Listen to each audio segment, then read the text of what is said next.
Consider this. Before the 1950s, less than 10% of the American population was overweight. For the present day, those numbers are reaching 40%, almost 4 times. It was around the 1950s that we had the fast food and prepackaged food revolution.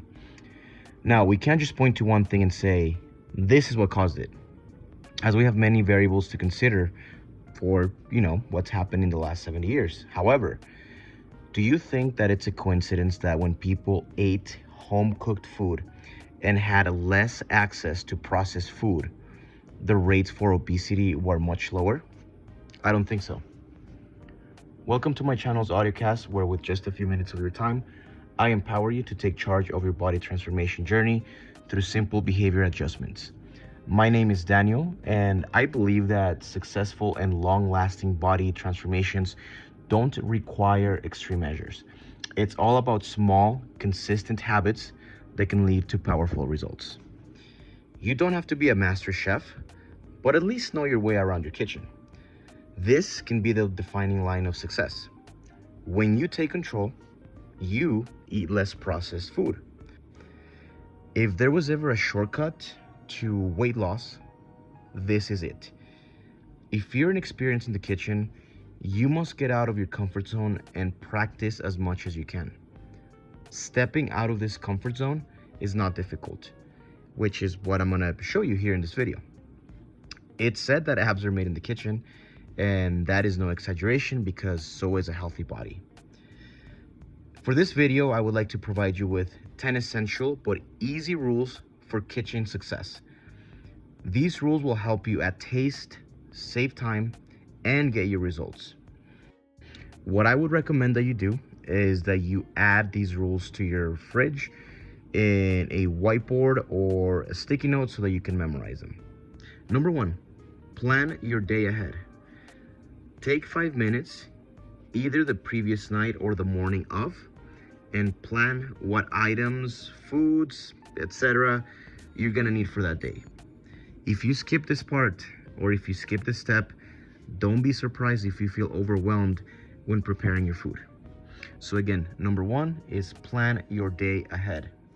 Number 2, this is one of my favorite ones, and it comes down to kitchen utensils. So number 2 is prioritize things like the air fryer, oven, crock pot, and grill. When you have one or several of these items, you can prepare large quantities of food at once, thus saving you time.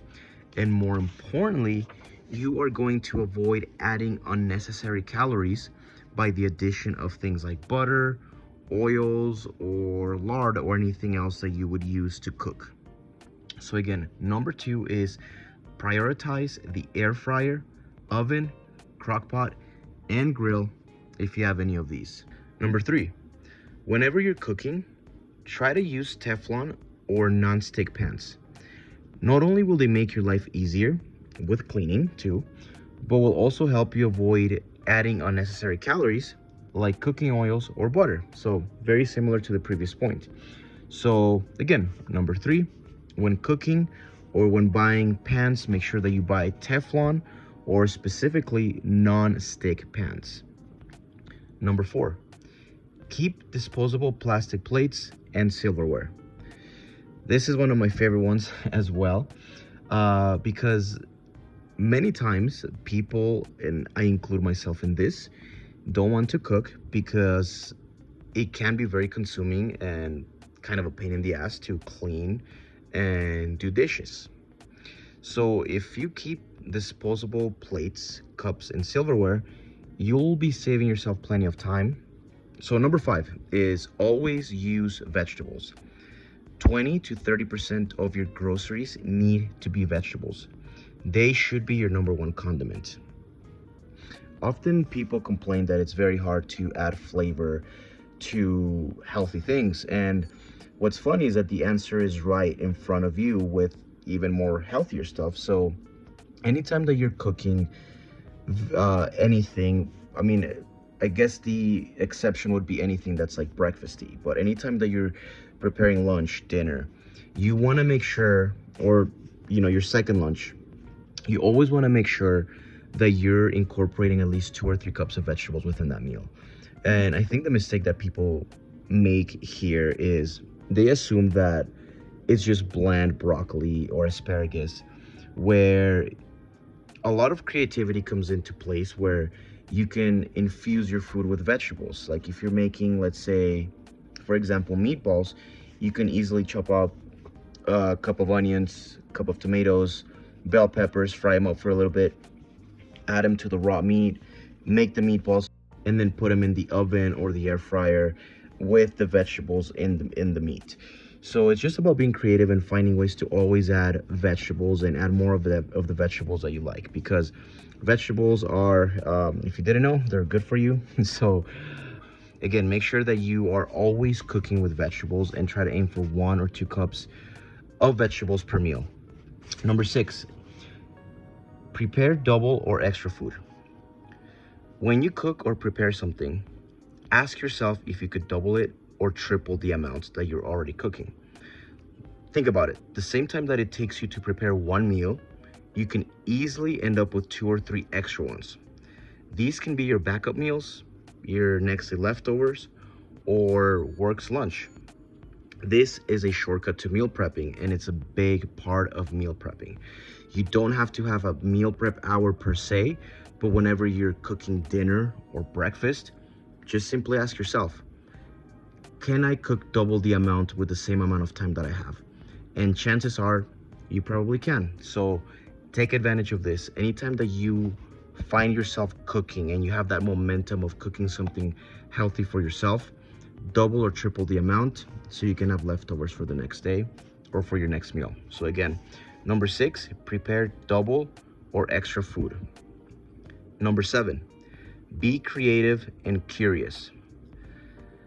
Approach cooking with a fun, creative, but most importantly, curious mindset. Experiment with different herbs, spices, and seasonings as much as possible. Spices are really, really low calorie. Some of them are almost non-existent. Examples include black pepper, paprika, curry powder, chili powder, cumin, red pepper flakes, to name a few, right? The same applies to herbs. You got things like oregano, cilantro, basil, chives, parsley, etc. You can take one meal and make thousands of different taste combinations just from spices and herbs. Number 8, weigh and measure everything. By applying this rule, you're gonna become familiar with portion and calorie control. One of the biggest mistakes people make while trying to lose weight is inaccurately underestimating their caloric needs. Either you eat too little, which is gonna make you super hungry the next day, or you eat too much because you were just eyeballing it. Both of these, of course, will set you back. If this is your first time using a food scale or cups or spoons to measure things, try not to be intimidated. You got this. You'll spend at the most an extra 30 seconds measuring food. Before you know it, it will become an intuitive habit, just like brushing your teeth or putting deodorant on.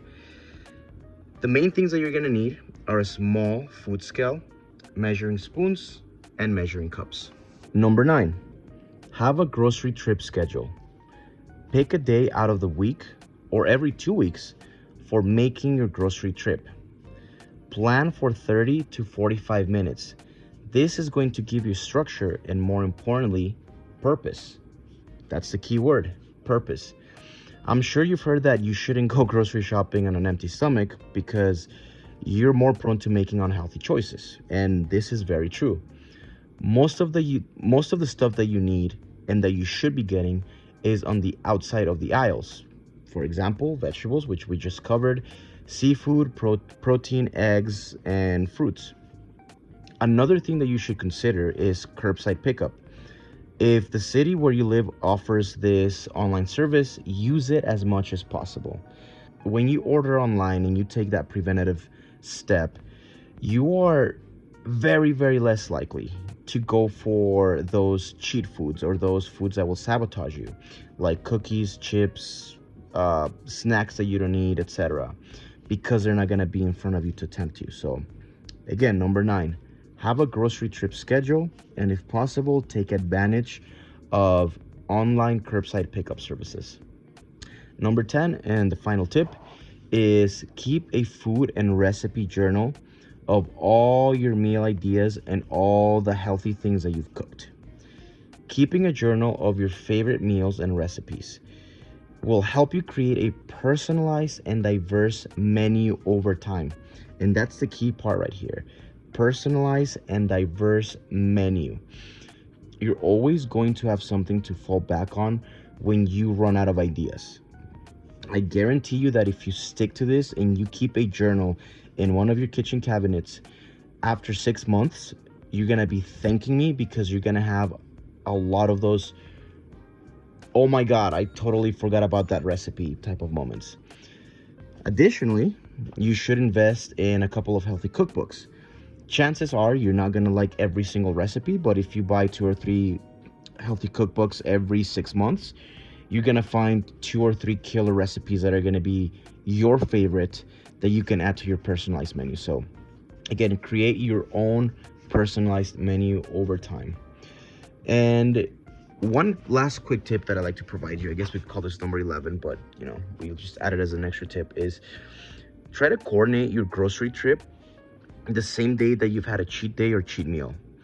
Now, I'm not saying to go straight to the grocery store right after you've hit the Chinese buffet, but do it either the same night or the next day. This little technique is very efficient because of the psychology behind it. After a cheat meal, you're least likely to be in the mood for anything that is, in quotes, bad. Cookies, sugar, greasy stuff, etc., because you just take care of those cravings. Your grocery trip is going to go a lot smoother since you're going to be recharged and ready to resume your plan. And I know this sounds a little bit bad to say, but there's also going to be a little bit of that guilt. And in this case, you can use a little bit of guilt as motivation, in that you've already had a cheat meal. When you go to the grocery store or you put in that online order, you're going to be more purposeful and focused. So people who have succeeded with their weight loss goals and continue to succeed will tell you that it's not about having time, but rather about making the time to prepare food. My goal is to provide you with the individual tools, tips, and inspiration you need to achieve your body transformation goals and cultivate a healthier lifestyle. So that is it for this episode. And if you enjoyed this audiocast on minimal cooking skills, then I highly suggest that you check out my book, Once and For All, How to Lose Weight and Never Fail Again. I will leave the link in the description below. This audiocast was inspired by one of the chapters in this specific book. And like I said, that is all I have for you today. I will talk to you in the next episode.